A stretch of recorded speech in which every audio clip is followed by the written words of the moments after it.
कौन है तुकाराम मुंडे?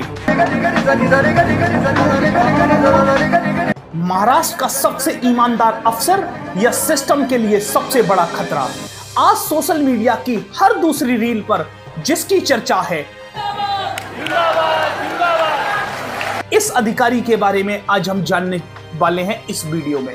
एक ऐसा आईएएस अधिकारी जिसे बार बार ट्रांसफर झेलना पड़ा, जिसके खिलाफ कई नेताओं ने खुलकर नाराजगी जताई, लेकिन जनता हर बार जिसके समर्थन में खड़ी हो गई, उस तुकाराम मुंडे के बारे में आज हम इस वीडियो में जानने वाले हैं। कहते हैं जो अधिकारी अपना काम ईमानदारी से करते हैं, अक्सर वह हमारी व्यवस्थाओं को रास नहीं आते हैं। आज हम जानेंगे तुकाराम मुंडे की पूरी कहानी, गरीब किसान परिवार से लेकर आईएएस बनने तक का सफर, उनकी ईमानदार छवि, विवादों से घिरे रहने के बावजूद जो ट्रांसफर उन्होंने झेले अपनी सर्विस में, आखिर आज सोशल मीडिया पर यह चेहरा चर्चा में क्यों है। भारत में दो तरह के अधिकारी होते हैं, एक जो सिस्टम के हिसाब से चलना सीख जाते हैं और दूसरे जो सिस्टम को नियमों के हिसाब से चलाना चाहते हैं। तुकाराम मुंडे भी दूसरे वाले अधिकारियों में आते हैं।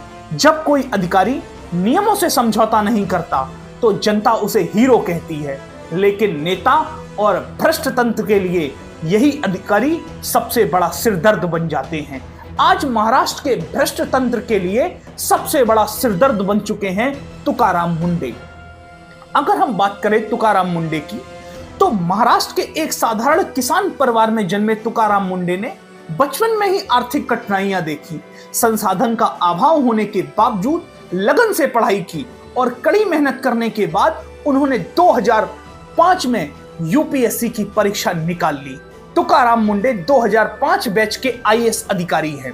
यहीं से शुरू हुई एक ऐसे अधिकारी की कहानी जो बाद में अपनी सख्त प्रशासन शैली के लिए जाना गया। पहली पोस्टिंग में ही तुकाराम मुंडे चर्चाओं में आ गए। जहां दूसरे अधिकारी व्यवस्थाओं को धीरे धीरे समझते हैं, वहीं तुकाराम मुंडे ने शुरुआत से ही नियमों को प्राथमिकता दी। उन्होंने अवैध निर्माणों पर कार्रवाई की, टैक्स वसूली को बेहतर बनाया। धीरे धीरे उनकी पहचान नो कॉम्प्रोमाइज ऑफिसर में बदल गई। ये no compromise officer zero tolerance की पॉलिसी को फॉलो करने लगा। यहीं से कहानी दिलचस्प और हो जाती है। कहते हैं सच को अक्सर संघर्ष करना पड़ता है। जब भी उन्होंने किसी जिले में या नगर निगम में शक्ति दिखाई तो राजनीतिक प्रेशर भी उनके ऊपर पड़ा। कई मौकों पर उनके फैसलों का खुलकर विरोध हुआ। उनकी कई बार पोस्ट बदल दी गई, कई बार उनका ट्रांसफर किया गया। अपने 21 साल के करियर में लगभग 25 बार ट्रांसफर झेल चुके हैं तुकाराम मुंडे। पोस्ट बदलती रही लेकिन नहीं बदला तो तुकाराम मुंडे का काम करने का अंदाज। यहीं से सोशल मीडिया पर उन्होंने ट्रांसफर स्पेशलिस्ट आईएएस जैसी उपाधियां हासिल कर ली। लेकिन तुकाराम मुंडे कोई ऐसे अधिकारी नहीं है जो आज ही चर्चा में आए हैं। कोविड-19 की महामारी में भी इन्होंने कई ऐसे काम किए जिसकी वजह से ये चर्चाओं में रहे। लॉकडाउन के समय मास्क को सार्वजनिक स्थलों पर लगाए रखना, ऐसे जो नियम बनाए गए थे उसे सख्ती से लागू किया। लेकिन दोस्तों, कहानी तो तब सबसे ज्यादा इंटरेस्टिंग हुई जब तुकाराम मुंडे को महाराष्ट्र सरकार ने फूड डिपार्टमेंट यानी एफडीए कमिश्नर बना दिया। महाराष्ट्र का एफडीए कमिश्नर बनते ही मिलावट पर तुकाराम मुंडे ने ऐसी चोट मारी कि महाराष्ट्र की पूरी व्यवस्था खड़बड़ा गई। तुकाराम मुंडे ने एफडीए का कार्यभार संभालते ही पूरे राज्य में बड़े पैमाने पर छापेमारी शुरू कर दी। पहले बने नकली पनीर, मिलावटी दूध, प्रतिबंधित गुटखा, पान मसाला और असुरक्षित खाद्य पदार्थ बनाने वाले लोग। कुछ मामलों में लाइसेंस निलंबित किए और कुछ लोगों में लोगों को जेल भी भेजा।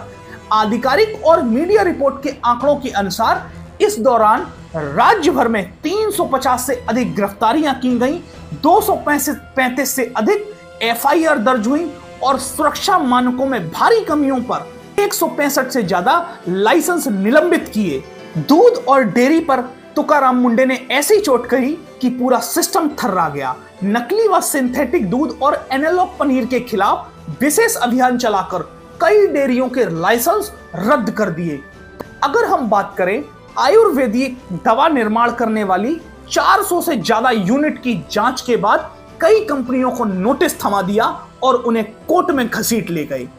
मुंबई पुणे के कई नामी रेस्टोरेंट, ब्लिंकिट स्टोर पर उन्होंने छापे मारकर फूड सेफ्टी के स्टैंडर्ड को कॉम्प्रोमाइज होते देखा तो उनको बंद कर दिया। लेकिन एक मामला सामने आता है जब मुंबई हाई कोर्ट में एक केस के दौरान हाई कोर्ट ने तुकाराम मुंडे से कहा कि सिर्फ और सिर्फ तुम प्राइवेट रेस्टोरेंट और कैंटीन पर ही छापेमारी करोगे, सरकारी कैंटीनों पर भी छापेमारी कर लो।